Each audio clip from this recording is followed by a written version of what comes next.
Welcome back to another episode of Harmonious at Lunch, the show that fuels your business success. I'm Brandon Gano, your host and guide through the world of harmonious business growth. Today, we're unlocking powerful strategies with industry experts to help your business thrive. If you're a business owner, entrepreneur, or executive, you are in the right place. Join me and our incredible guests today on the journey to clarity, growth, and success. It is time to revolutionize your approach to business. Let's dive in with another episode of Harmonious at Lunch. Welcome back into some more bite-sized business advice. And today we're talking blogs, everybody's favorite topic. Maybe not, I don't really know. But we are talking about blogs, and we're talking about 3 ways to optimize your blog and get more traffic. So we're going to dive in. I have a very special guest with me today, John Clemence. Welcome to the show, and thank you for being here. Brandon, thank you for having me, man. I'm excited. So let's just fact check right off the bat. Are blogs everyone's favorite topic? Did I lie? They are actually everyone's favorite topic. Okay. I can make up some statistics to show you if you want. Perfect. I'm glad you backed it up with stats because I'm all about just making things up. But not about this, because this is an important topic, and blogs. It's a topic we haven't covered a whole lot on this show. And I was telling you before we started recording, I actually can't remember the last time we talked about blogs on this show. So I'm really excited to dive in here and hear what you have to say. So before we get into the 3 things you could do to increase your traffic, talk to me about what you do in the space of blogs and helping people with their blogs. Yeah, so I'm an editor and a writer. So what that means is basically I can kind of do anything that you need done if it has to do with words. But for a lot of people, maybe you've tried blogging and you've got 5 or 10 posts and you're just not getting anywhere with them. So one of the things that I can do is I can actually come in and do a whole bunch of stuff that's basically, like, the technical word would be SEO optimization, right? But what does that really mean? I can fix it to where they read super well, where they're engaging, where they're giving your readers value, and where they're driving them along that customer journey that you have. And so that's kind of one of the services I provide that we're going to talk a little bit about today, is just taking what you already have and making it align with your business goals better, and actually getting that to, grow your business as opposed to just taking up space on your website. Yeah. So, I mean, obviously this conversation is for business owners, entrepreneurs who have blogs. I know people have travel blogs and they make money from their blogs. It's not that you may help those people. That's not my focus with this episode. I just want to clearly state that. But I also, this popped in my head before we get into what we're going to talk about. Where do you fall on the line of AI and blogs? And the only reason I'm asking, as you start laughing, is that's obviously a big topic because people understand the value of blogs. They understand the resources you can gain from a blog in terms of traffic, revenue, sponsorship, whatever. And they want to take the easy way out and just put it through ChatGPT, Gemini, whatever, and spit out a blog. So can you just dispel any myths before we dive in here? Because I want people to take this seriously and be doing it the right way. Yeah. So let me say a couple things. Number one, I hate to break it to anyone. AI is not a cheat code to success. That is not what AI does.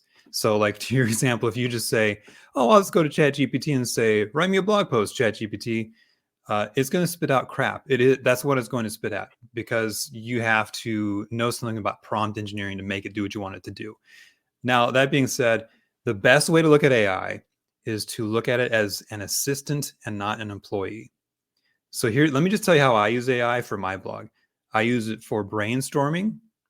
I use it for targeted Google searching. If I need to be a little bit more surgical than just a normal Google search. And those are kind of the 2 things I use it for, honestly, because the rest of it needs to come from me, because my blog is about my voice and my relationship with my readers. And if I just cheap out and just take the easy way out with AI, that's not going to happen. It's not going to resonate. It's just going to be words on a page. So by all means, use it for what it's good at, which is brainstorming and a few other things to help with research, get you unstuck if you're stuck on a point. But for the love of God, don't let it do your writing for you or your thinking for you. So that's my AI spiel in a nutshell. I love it. Oh man, there's so many people who have outsourced their thinking for years now. So please don't outsource it to AI. Use whatever sources you were using before. Okay, but let's dive in. Enough about those people because they're not listening to this show. Three things you could do to increase your blog's traffic and effectiveness. Where do we want to start with this?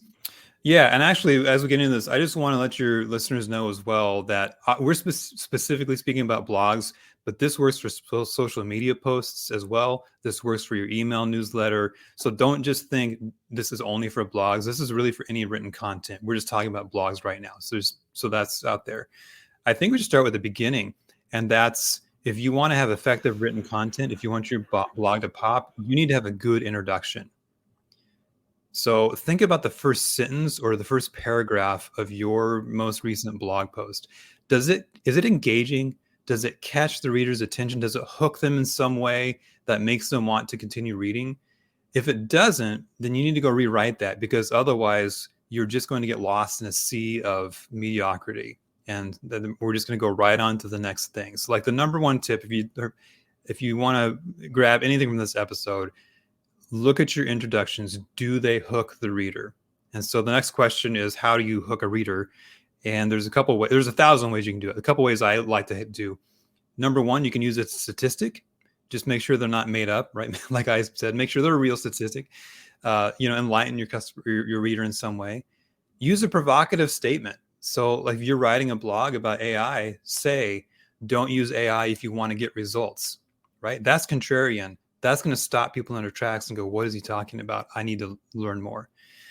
Or one of the best ways is just to tie your personal story into your brand. So if you're writing about a subject you're passionate about and you have an experience that relates, man, start with that. Like start with your story, and that's going to connect with people as well. So that's just a couple of ideas about how to hook your readers. And that's really the most important thing I think you can do, because that's going to help you stand out and get people engaged to begin with. And is this potentially where the AI conversation would come in? Because in terms of hooking your readers, you obviously have to know your audience. And I don't want if that's point two or three, I don't want to skip ahead. But to do that audience research and really understand what's going to interest them, what's going to engage them, because I guess there's two sides, right? It's what's going to interest the audience, and then what interests you as the writer, the business owner, whatever. You could find a topic very, very interesting and write all day about it. But if your audience, your customers could care less, I mean, it doesn't matter how interesting it is, right? So how do we really find content that's going to interest our audience and that we can write about in an engaging way? Yeah, man, what a great question. I think personally for me, like that's really why I got into the business that I got into, is because I'm passionate about editing. I'm passionate about the English language, and I'm reaching out to people who know that there's value in that and want to learn more about that. So for me personally, like that's why I got into business to begin with. But I think for business owners in general, I think it's all about growing an audience that is passionate about those things too, because really, like that's who you're selling to. If I'm not interested in what you have to sell, it kind of doesn't matter what I think. So, like for me, tying your passion and your business together and presenting it in that manner is going to attract the type of people that are going to be interested in that subject as well. So that's how I approach it. I like it. All right, that's a really good first tip. So what's number two? So number two is something that we don't think about really at all. And it's going to sound super pedantic and nerdy, but that's okay because I am a nerd. But the answer is look at your formatting. And you say, okay, well, who cares about formatting, John? Well, actually, lots of people care because of a couple things. Number one, anyone who's reading your blog, your LinkedIn post, whatever it might be, they're reading it on a screen. And a lot of them, most of them, in fact, are reading on their phone's screen. So now just think about this. Think about the last time you checked your email on your phone and you got a big, long email that was nothing but a giant wall of text. Now, I don't know about you, but when I get those emails, my first thought is, well, I guess I'm never reading that email. I guess I'm not going to know what that's about, right? Yes. It's so hard. So do your readers a favor and make things easier for them. That means formatting. So it's super easy, okay? A couple easy tips. Number one, write short sentences and make your paragraphs short. So literally all you have to do is every couple, 2 or 3 sentences, just hit the return key a couple times. Boom. Now you've got white space. Now your mobile users are going to have a much better time with it. Then also you can do things like having headers that kind of show the flow of your logical progression, because most of us skim before we read. So give your skimmers value to help them go back and go, okay, now I know what this is about. Now I want to read more. You can do the same thing with call outs and quotes and graphics, right? Like do whatever you can do to make that person who just clicks on that link, to give them reasons to stay. And formatting has such a big piece of that, to make that happen. So really formatting is super important. We always forget about it, but it can make or break your blog post. On the headings topic, does that do anything for SEO as well? It actually does. So if you look at Google's SEO computation, like what do they actually look at? It's like over 200 things. So it's not really reasonable to know all the things. But yes, headers is definitely one of the main things they look at, because that's going to tell them, do I have a well-structured article? Does this article go anywhere? Does it actually say anything? And that's going to help you rank higher. So outside of a visual comfort piece, it's actually a strategic play to break up your article with headers and stuff. Yeah, absolutely. Okay. All right. I like that. There's a lot to take in here. A quick note, just because I've never heard that before about the 200 pieces. Is there a way for people to look up what those things are? Because I would assume that's valuable knowledge. There is. You know what? I actually have a link to an article that lists all of them. And if you want, I can send it to you and you can put it in the show notes if you'd like. That's Uh, fantastic. yeah. Yeah, we'll definitely include that down below wherever you're watching or listening. So we'll take care of that. Yeah. Um, awesome. Well, thank you for that. So point number 3. What is the third tip you have for us? Yeah. So rewrite your intros is point 1, formatting Mhm. is point 2. So point 3, I said point 1 was the most important, but I actually think they're all the most important, if I can say that. So point 3 is make sure that whatever you're writing, wherever you're writing it, you include a call to action. So if you own a business or offer a service or product and you have people on your blog reading your social media, reading your newsletters, there's something you want them to do next. But the problem is they don't have any idea what that is unless you tell them, right? We get, like, I'm an editor, so I run an editing business. I get so wrapped up in that it's easy for me to just assume, oh, well, everyone knows what to do next. They should contact me. But if I don't tell them, they have no idea. So whatever you're writing, make sure at the end, or at the appropriate place, usually it's the end, you have a call to action that tells people what to do next, because we just don't know. It's so obvious, but I'm sure you know this and you hinted at it, that most people don't do it and we forget it.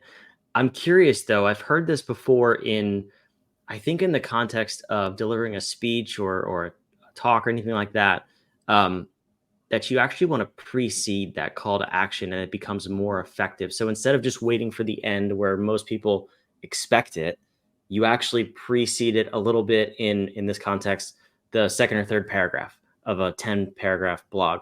Have you done that? Have you tested that? And I'd be curious to see the side by side results. Yeah, I haven't done any testing, unfortunately. So I love that idea. And honestly, like the things that I write, because I know that the CTA is coming, I naturally just write like that, because that's just a part of my process. But here's what I would say for your listeners who maybe haven't done anything is just including it at all is much better than not. And then to take the next step of, let's precede it, let's kind of have the whole flow of the article lead to the CTA. That's like step 2, right? That's like now we're making improvements on improvements. So that's kind of how I would handle it. Yeah, no, I love that. I think that's awesome. Step 1, do the basics, then graduate. I Yeah. see that all the time. People want to graduate and they want to write next level out of this world blogs, whatever the thing is, and they've never written one. It's like, okay, well, just do the first thing first, please. Um, I love this conversation. I'm curious now because this is a podcast, which is, in my opinion, kind of a form of a blog. How do you see people crossing over that that wall, if you will, and turning podcasts into blogs, turning blogs into podcasts, because both are valuable from an SEO and a branding perspective. How do you navigate that? Yeah, so that's one of the things that I love the most about having a blog is I can, and I actually have done this. I can take any blog post that I wrote and I can turn it into a YouTube video. I can turn it into a newsletter. I could turn it into a blog or a podcast episode if I wanted to. And the reverse is true, right? Like I just was on a podcast a few weeks ago and the host, that's exactly what she did. She turned our conversation into a blog, which in this case went on LinkedIn as a newsletter. And she was able to repurpose that information. So that's another thing people don't think about. You don't have to like recreate the wheel every single time. If you have one piece of content, you can do so many things with that content. And to your point, if you can be on your website and you can be on YouTube and you can be on Apple Podcasts and you can be on LinkedIn and Facebook, like so much more the better, right? Reuse that content. Why not? It's not illegal. No one's going to say anything. Just do it. Well, it's all your content too. I mean, Yeah. that's the beautiful thing. You're not stealing, you're not plagiarizing. In this case, if I were to do that, I would highlight you, and that's you would thank me then for that because now I'm featuring you in two mediums. Um, I'm getting ahead of myself. Maybe you would thank. You seem like a nice guy. I I'm would absolutely assuming thank you. most people would thank the other person, but I think that's a fantastic approach and a really good tip. I'm also curious. That sounds like more work. Now, what I'm not saying is you should be doing all of those things, but for someone who would want to take that on, how much of that could be done by yourself, by a virtual assistant, someone who's on your staff, whatever that may be? Because you don't want to just post in a million different places and that's all you do. You have a business to run, right? So Yeah. once you have the content, like from let's use this episode as an example. You as my guest are going to get a copy of the transcript. So are we bringing AI back into the conversation? Are we bringing an assistant back into the conversation? How can we effectively turn this into a blog post or a newsletter, a LinkedIn post, whatever, without us as the business owner having to do that work? Yeah, I mean AI could potentially help you in that situation. Now, if you do use AI, obviously, I mean, please go back and make sure you read through that and edit it before you post it, right? But it could get you the bare bones of what you need. So again, AI is your assistant, so use it as such. I also have a VA, so yeah, I use my virtual assistant to help me make video shorts that can go on Instagram, for example. So yeah, if you have that asset, perfect. I'm a little picky about the written content that I put out because of my job. So I tend to do it myself, but I also enjoy it, right? So you have to decide that for you. But, reaching out to, like I run an editing and writing agency, reaching out to an agency like mine, like we could do that work for you too. So there's a lot of avenues you can go. But I think, like, to answer your question, the best advice I can give is to not do everything at once, like we talked about, right? So have a plan, have some short-term goals, some midterm and some long-term goals, and then just work the plan, right? Get kind of master one medium and then move to the next and then master that. And if you do that, it's way more sustainable. It's a lot less scary. And once you master it, that's the time I think when you then can offload that to someone else. When you know exactly how to do it and what you're looking for, you're going to have a lot more success delegating. So that's kind of what I would say is just take that planned approach. I love that tip, and it brings to mind. We've been doing this podcast for a year at this point, from when this episode goes live, which is pretty cool. And I have never turned one of these episodes into a blog. I think I've maybe even posted on social media a recap of like 10 of the 270 some odd episodes. Like that was my whole focus was I don't want to overwhelm myself, and which is why I asked the question in that way, because I see so many people who listen to podcasts, they watch videos, they read blogs, they get these ideas and they want to just layer them on. So thank you for saying that, where you don't want to overwhelm yourself and be the jack of all trades and master of none. Find something that's going to work for you. And I think that's why I bring experts like John on the show, because now you can write a blog and you don't have to take on the work. So, John, I appreciate you being here and sharing your wisdom around this. Where can people learn more about you, your company, and how you can help them grow their blog? Yeah, you can find me in two places. Number one, you can go to my website, cedarpressproofreading.com, and you can learn about me. You can read my blog if you want. You can even book a call if you want. If you're interested in my services, we'll have a conversation just like I'm having with Brandon. It's super chill, super low key. It's just if we can help each other out. And then you can also find me on LinkedIn. You can search for my name or Cedar Press Proofreading. Send me a connect request. We'll have a conversation that way. And basically, if I can help you make your business better, then let's do it. And if not, let's just be friends anyway. I love it. I can attest. John's a cool guy.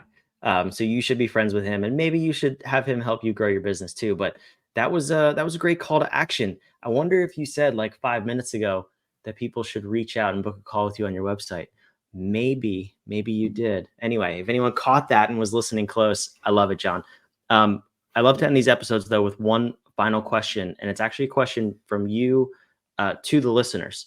So we're talking about blogs. We're talking about how to increase your traffic and effectiveness. For someone who has a blog and they want to take it to the next level, they want to increase their traffic and effectiveness and grow their business because of it. What would be a question they can ask themselves so they can get either a better direction, better guidance from someone like yourself, or just optimize the way they're currently doing what they're doing? What do you have for them? Oh man, what a wonderful question. I don't think anyone's ever asked me that before. I'm trying to narrow it down to one thing because I have like 30 things in my in my You brain. think of more after this? We'll put them in the show notes down All below. right, cool. I think for me with a blog, let's just put it this way. Am I treating my blog in a way that fosters my relationship with my readers and my customers? I I'll like just that leave with question. that. That's a great question. And remember what John said earlier. Yes, the word blog was used, but email, social media, there's so many other mediums that we can apply this stuff to. So ask yourself that question. I like it. John, thank you so much for being here. Man, thanks for having me. For those of you watching and listening, wherever you are, down below is all of the links, everything John talked about. If he thinks of more questions after I stop recording, they will also be down there below.